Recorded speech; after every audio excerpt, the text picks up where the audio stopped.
ನಮಸ್ಕಾರ. ನನ್ನ ಹೆಸರು ನೇತ್ರ ಅಂತ. ನನ್ನ ಊರು ಬಂದ್ಬಿಟ್ಟು ಹುಬ್ಳಿ. ಆ, ನಾ ಹೀಗೆ ಯೂಟ್ಯೂಬಲ್ಲಿ ಸರ್ಚ್ ಮಾಡ್ತಾ ಇರುವಾಗ ಯೋಗವನ ಬೆಟ್ಟ, ಅಲ್ಲಿ ಆಯುರ್ವೇದಿಕ ಟ್ರೀಟ್ಮೆಂಟು, ಇದ್ರ ಬಗ್ಗೆ ಎಲ್ಲ ನೋಡಿದೆ. ಇನ್ನೂ ಕ್ಯೂರಿಯಾಸಿಟಿ ಅನ್ನಿಸ್ತು. ಮತ್ತೆ ಇನ್ನು ಸ್ವಲ್ಪ ರಿಸರ್ಚ್ ಮಾಡಿದೆ. ಏನೋ ಇಂಟ್ರೆಸ್ಟ್ ಅನ್ನಿಸ್ತು. ನಂದು ಲೈಫು ಒಂಥರ ಯಾವಾಗಲೂ ಬ್ಯುಸಿ ಶೆಡ್ಯೂಲು, ಸರಿಯಾದ ಟೈಮಿಗೆ ನಿದ್ರೆ, ಊಟ ಯಾವುದೂ ಸರಿಯಾಗಿರಲಿಲ್ಲ. ಇಲ್ಲಿ ಹೋಗ್ಬಿಟ್ಟು ಒಂದ್ಸರಿ ನಾವು ಚೆಕಪ್ ಮಾಡಿಸ್ಕೊಂಡು ಬರೋಣ ಅಂತ ಅಂದ್ಕೊಂಡೆ. ಬಟ್ ಆ ವಿಷಯ ಗೊತ್ತಾಯಿತು, ಅದು 10 ದಿವಸದ ಕ್ಯಾಂಪ್ ಇದೆ ಅಂತ. ಬ್ಯುಸಿ ಶೆಡ್ಯೂಲ್ ಇದ್ದರೂ ಕೂಡ ಎಲ್ಲ ಕೆಲಸವನ್ನು ಬದಿಗೊತ್ತಿ ಒಂದು ಪ್ಲ್ಯಾನ್ ಮಾಡಿಕೊಂಡು ಈ ಒಂದು ಟ್ರೀಟ್ಮೆಂಟಿಗೆ ನಾವು ಬಂದು ಜಾಯ್ನ್ ಆದ್ವಿ. ಆದಾಗ ಎಲ್ಲ ಹೊಸ ಪರಿಚಯ, ಒಂಥರ ಬೋರ್ ಅನ್ನಿಸ್ತಾ ಇತ್ತು. ಏನು ಹೇಗಪ್ಪ 10 ದಿವಸ ಕಾಲ ಕಳೆಯೋದಕ್ಕೆ, ನಾವೆಲ್ಲ ಬ್ಯುಸಿ ಶೆಡ್ಯೂಲಲ್ಲಿ ಇದ್ದವರು ಅಂತ ಅಂದ್ಕೊಂಡ್ವಿ. ಬಟ್ ಇಲ್ಲಿ ಬಂದಮೇಲೆ ಈ ಒಂದು ಪ್ರಕೃತಿ ವಾತಾವರಣ, ಆಮೇಲೆ ಜಾಸ್ತಿ ಫೋನ್ ಯೂಸ್ ಮಾಡೋ ಥರ ನಾವೇ ಒಂದು ಕಟ್ಟುಪಾಡನ್ನು ಹಾಕೊಳ್ಳೋದು. ಯಾರು ಯೂಸ್ ಮಾಡಬೇಡಿ ಅಂತ ಹೇಳಲ್ಲ, ನಾವು ಒಂದು ಕಟ್ಟುಪಾಡನ್ನು ಹಾಕ್ಕೊಳ್ಳೋದು. ಆಮೇಲೆ ಮೆಡಿಸಿನ್ಸ್ಗಳು ಟೈಮ್ ಟು ಟೈಮು, ಅದೆಲ್ಲದಕ್ಕಿಂತ ಹೆಚ್ಚಿದಾಗಿ ಮೇಡಮ್ ಅವ್ರ ಹತ್ರ, ಪವಿತ್ರ ಮೇಡಮ್ ಅಂತ ಈ ಸಂಸ್ಥಾಪಕರು, ಇನ್ನೊಂದು ಪಾಸಿಟಿವ್ ಎನರ್ಜಿ ಇದೆ. ತುಂಬ ಚೆನ್ನಾಗಿ ಸ್ಪಂದಿಸ್ತಾರೆ. ಪ್ರತಿ ರೋಗಿಗಳ ಹತ್ರನೂ ಕೂಡ ಅವರೇ ಖುದ್ದಾಗಿ ಹೋಗಿ ಮಾತನಾಡಿ, ಏನಿಲ್ಲ ಅಂದರೂ ಒಂದೊಂದು ಪೇಷಂಟ್ಗೆ ಒಂದು 2 ಅವರ್ ಟೈಮ್ ಕೊಡ್ತಾರೆ ಅವರು ಒನ್ ಡೇ. ಅಷ್ಟೊಂದು ಚೆನ್ನಾಗಿ ಸ್ಪಂದಿಸ್ತಾರೆ. ಏನಿದೆ, ಹೇಗೆ, ಯಾಕಾಯಿತು, ಏನು ಅಂತಂದು ಡಿಟೇಲಾಗೆಲ್ಲ ವಿಚಾರಿಸ್ತಾರೆ. ತುಂಬ ನಗುಮುಖದಿಂದ ನಮ್ಮನ್ನು ಮಾತನಾಡಿಸ್ತಾರೆ. ಆಗ ನಮ್ಗೆ ಅನಿಸ್ಲಿಕ್ಕೆ ಸ್ಟಾರ್ಟ್ ಆಯಿತು, ಇದು ನಮ್ಮ ಫ್ಯಾಮಿಲಿ ಥರ ಇದೆ. ನಮ್ಗೆ ಇಲ್ಲಿ ಯಾವ ಕೊರತೆನೂ ಇಲ್ಲ. ಅಂದರೆ ಒಂದು ನಮ್ಮ ಹೃದಯದಿಂದ ಯಾರೋ ಒಂದು ಸ್ವಾಗತ ಮಾಡಿದಾಗ ತುಂಬ ಖುಷಿ ಆಗುತ್ತೆ ನಮಗೂ ಕೂಡ. ಆಮೇಲೆ ನಿಧಾನವಾಗಿ ಇಲ್ಲಿ ಬಂದಿರ್ತಕ್ಕಂಥ, ಆಚೆ ಬಂದಿರ್ತಕ್ಕಂಥ ಜನರ ಜೊತೆ ನಾವು ಬೆರೆಯೋದಕ್ಕೆ ಸ್ಟಾರ್ಟ್ ಮಾಡಿದ್ವಿ.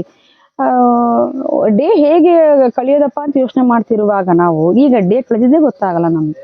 ಆ ರೀತಿ ಬೆಳಗ್ಗೆ ನಮಗೆ 6 ಗಂಟೆ ಯೋಗ ಸ್ಟಾರ್ಟ್ ಆಗುತ್ತೆ. 1 ಅವರ್ ಯೋಗ ಇರುತ್ತೆ, ಅದ್ಭುತವಾಗಿರುತ್ತೆ. ಆ ಯೋಗ ಮುಗಿದ ತಕ್ಷಣನೇ ನಮಗೆ ಮತ್ತೆ ಗಂಜಿಗಳು, ಔಷಧಿಗಳು, ಅದು ಮುಗಿದ ತಕ್ಷಣನೇ ಮತ್ತೆ ನಮಗೆ ಟಿಫನ್ ಅರೇಂಜ್ಮೆಂಟ್ ಇರುತ್ತೆ. ಅದು ಟಿಫನ್ ಆದ ತಕ್ಷಣವೇ ಮಸಾಜಸ್ ಇರುತ್ತೆ. ಅದು ಮುಗಿದ ತಕ್ಷಣನೇ ಮತ್ತೆ ಬಂದು ನಾವೆಲ್ಲರೂ ಸೇರಿಕೊಂಡು ಏನೋ ನಮ್ಮ ಫೀಲಿಂಗ್ಸು ಅಥವಾ ನಮ್ಮ ನೋವುಗಳು ಹೇಗೆ ರಿಯಾಕ್ಟ್ ಆಗ್ತಾಯಿದೆ ಔಷಧಿಗಳಂತ, ಅದ್ರ ಬಗ್ಗೆ ನಾವು ಚರ್ಚೆ ಮಾಡ್ತೀವಿ. ಸ್ವಲ್ಪ ಒಂದು ಅರ್ಧ ಗಂಟೆ ರೆಸ್ಟ್ ಮಾಡೋಷ್ಟೊತ್ತಿಗೆ 5 ಗಂಟೆ ಕಳೆದೇ ಹೋಗ್ಬಿಡುತ್ತೆ.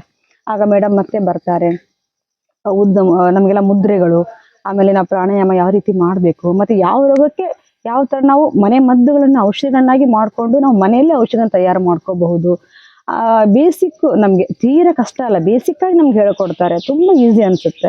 ಇದೆಲ್ಲ ನೋಡಿದಾಗ ನಾವು ಅದ್ರ ಜೊತೆಗೆ ನಾವು ಅಳವಡಿಸ್ಕೊಂಡು ಹೋಗ್ತಾ ಇರ್ಬೇಕಾದ್ರೆ ತುಂಬ ಖುಷಿ ಆಯಿತು ನಮಗೆ. ಡೇ 1 ಅಷ್ಟು ಬೇಜಾರಾಗಿತ್ತು ಇಲ್ಲಿ ಬಂದಾಗ. ಈಗ ಡೇ 10 ಇವಾಗ ನಮ್ಮದು. ನಾವು ಇವತ್ತು ಸಂಜೆ ಹೋಗ್ತಾ ಇದ್ವಿ, ತುಂಬ ಖುಷಿಯಾಗಿ ಹೋಗ್ತಾ ಇದ್ವಿ.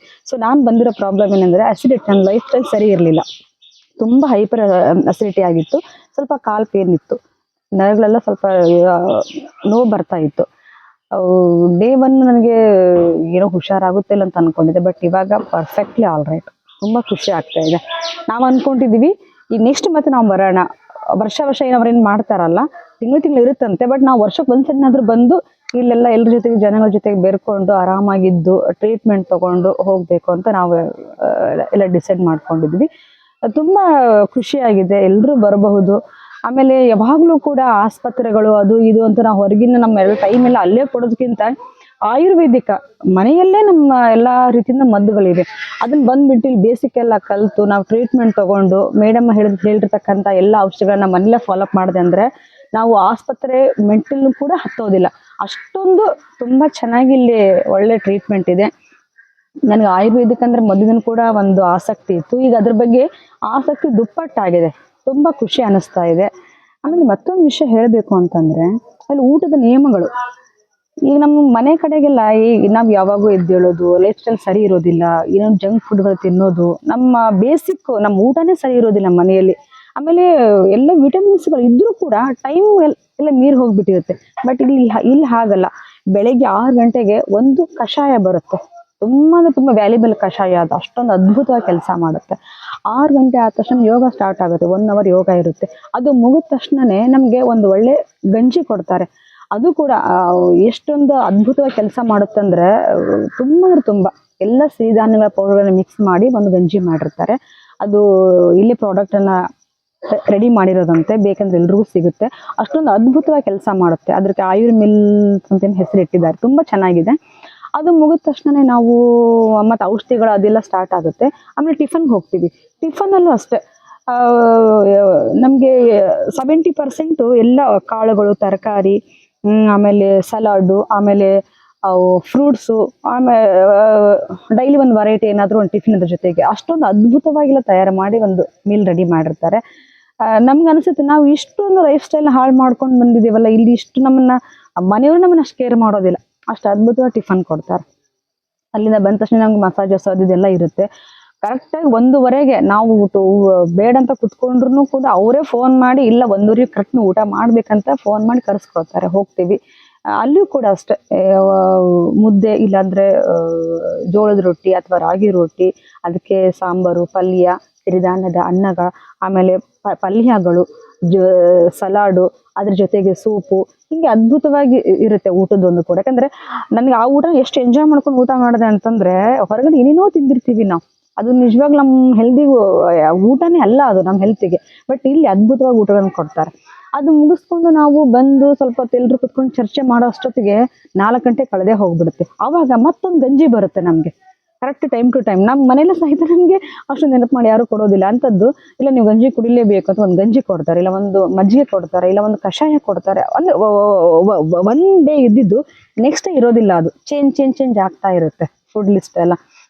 4 ಗಂಟೆಗೆ ಆದ ತಕ್ಷಣನೇ ಅದು ಮುಗಿದ್ಮೇಲೆ ಮತ್ತೆ ಆಕ್ಟಿವಿಟೀಸು, ಸ್ವಲ್ಪ ಯೋಗ ಪ್ರಾಣಾಯಾಮ ಎಲ್ಲ ಇರುತ್ತೆ.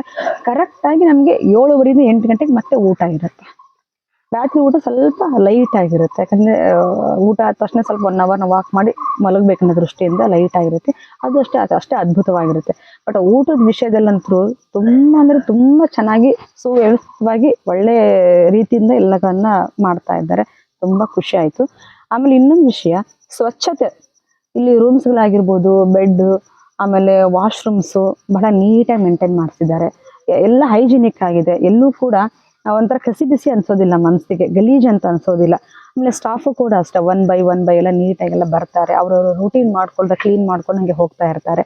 ಬೆಡ್ಶೀಟ್ ಸಹ ಡೈಲಿ ಬೆಡ್ಶೀಟ್ ಕ್ಲೀನ್ ಮಾಡ್ತಾರೆ, ಒರೆಸೋದು ಗುಡಿಸೋದು ತುಂಬ ಹೈಜಿನಿಕ್ ಆಗಿ ಇಟ್ಟಿದ್ದಾರೆ. ಮತ್ತು ಸ್ಟಾಫ್ ಕೂಡ ಅವ್ರಿಗೆ ತುಂಬ ಚೆನ್ನಾಗಿ ಸ್ಪಂದಿಸಿದ್ದಾರೆ. ಎಲ್ಲ ಅದ್ಭುತವಾಗಿದೆ. ನನಗನ್ಸುತ್ತೆ ಸಾಮಾನ್ಯ ಜನರು ಅವರ ಲೈಫ್ ಸ್ಟೈಲನ್ನು ಸರಿ ಮಾಡ್ಕೊಳ್ಳೋದಕ್ಕೆ ಒಂದ್ಸರಿ ಭೇಟಿ ಕೊಡಬೇಕು ಇಲ್ಲಿ. ಯಾಕಂದ್ರೆ ಪಾಪ ಅವ್ರು ಮಾಡ್ಬೇಕಂತಲ್ಲ, ಮನೆಯಲ್ಲಿ ಅವ್ರ ರೂಟೀನ್ ಎಲ್ಲ ತಪ್ಪೋಗ್ಬಿಟ್ಟಿರುತ್ತೆ. ಲೈಫ್ ಬ್ಯುಸಿ ಇರೋದ್ರಿಂದ ಹೇಗೋ ಆಗ್ಬಿಟ್ಟಿರುತ್ತೆ.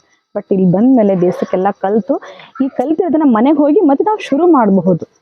ಬೇಸಿಕ್ ಆಗಿ ತಗೊಂಡು ಔಷಧಿಗಳು, ಆಹಾರಗಳು, ಯೋಗ, ಪ್ರಾಣಾಯಾಮ ಇದನ್ನೆಲ್ಲ ಕಲ್ತ್ಕೊಳ್ಳೋಕೆ ಇದು ಒಂದೊಳ್ಳೆ ಅಡಿಪಾಯ. ಇನ್ನೊಂದು ವಿಷಯ ಮೇಡಮ್ ಬಗ್ಗೆ ಹೇಳ್ಬೇಕು ಅಂತಂದ್ರೆ, ಇಷ್ಟೆಲ್ಲ ಒಂದು ದೊಡ್ಡ ಸಂಸ್ಥೆಯನ್ನ, ಆಯುರ್ವೇದಿಕ್ ಪರಂಪರೆ ಎಂಬ ಒಂದು ದೊಡ್ಡ ಸಂಸ್ಥೆಯನ್ನ ಒಂದು ಮಹಿಳೆಯಾಗಿ ಅವ್ರು ಎತ್ತಿ ಹಿಡಿದು ಎಷ್ಟೇ ಸವಾಲುಗಳು ಬಂದರೂ ಕೂಡ ಮುನ್ನಡೆಸ್ಕೊಂಡು ಹೋಗ್ತಾ ಇದ್ದಾರಲ್ಲ, ಅವರ ಒಂದು ಪಾಸಿಟಿವ್ ಎನರ್ಜಿಗೆ, ಅವರ ಒಂದು ಧೈರ್ಯಕ್ಕೆ ನಿಜವಾಗ್ಲೂ ಖುಷಿ ಅನ್ನಿಸ್ತಾ ಇದೆ.